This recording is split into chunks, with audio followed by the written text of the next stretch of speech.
Kirk was unique because he was able to talk to anybody, the high and the low and the in-between people, and he could talk to them in their language, and they would understand what he was saying, and he was able to communicate with them in a way that most people were not able to do. And he ran a radio station and, of course, did a lot of advertising on it. He would write jingles for advertisements, and then he had a ukulele, which he said he wasn't able to play, but to me it sounded very good. And he would play the ukulele and he would sing the advertisements on his radio show, and he captivated an audience that really loved him and what he did. Jim was a warm, generous, and very patriotic man. He had a wonderful sense of humor and an expansive outlook on life. He was a person that was a people person. He was always very kind and very considerate. He always wanted to listen to other people's thoughts and ideas, but he also had plenty of his own, and he loved to share those. Needless to say, his ballads and tales that he later in years wrote are kind of indicative of that side of Jim Kirk. He was a great person to relate to. He just bubbled over with enthusiasm and his love for not only what he did as a radio announcer and in the radio business, but also because of his love for this community. Jim's greatest passion was people. He loved people. And no matter what he did, that showed through everything that he did, and that's what makes people like him too. But he actually loved meeting and working with people, and everybody benefited from it. Jim did so many things for this community. He's going to be long remembered, and it's just such a great honor to be able to share some thoughts about Jim and the things that he was involved with in the community.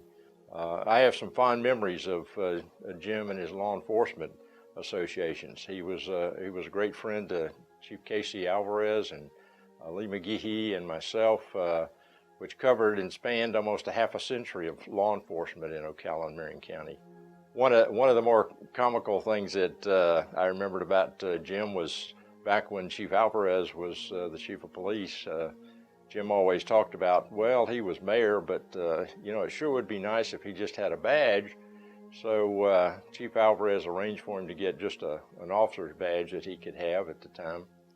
And then later on, when Lee McGehee came chief, Lee was able to promote Jim and promoted him to corporal, and had a lot of fun and a lot of jokes about him being a corporal over the years.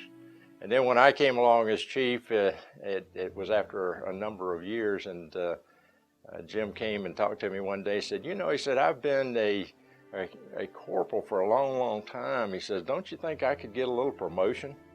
And I said, well, Jim, what's your idea of a promotion? He says, well, you know, he says, Captain Kirk was kind of a pretty important person. And I said, well, let me think about it and let me talk to the current mayor and see what we can work out. So anyway, a number of weeks went by, and I had arranged to have a little ceremony for him one day, and he came over, and we promoted him to Captain Kirk. So he was so happy when he became Captain Kirk. That's one of his fond memories in law enforcement. Mr. Appleton owned a horse farm here and was a great collector, and he said that he would like to give $8 million to build a museum for Ocala. And Jim and I and Dick Chazelle and Jim Jernigan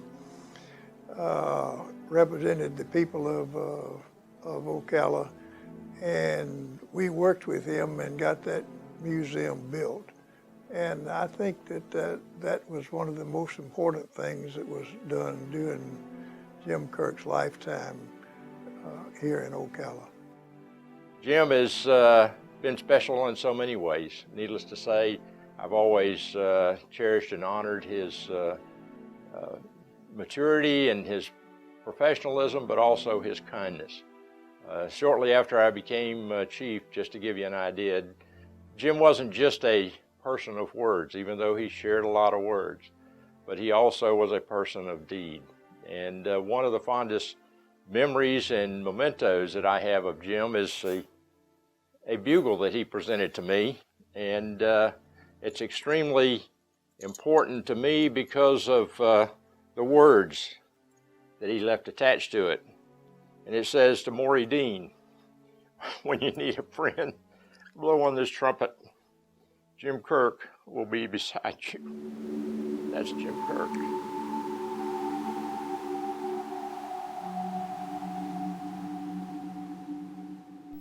Come in.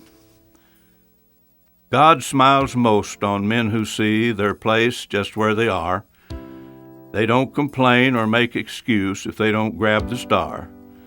They never let the strains of life detour them from their goal, and never let life's easy joys contaminate their souls. These are men who never flinch when life says play a part, but always play it willingly with kindness to impart. God smiles most on men like these, and they're the ones who win. They're the ones he reaches for and smiles and says, "Come in."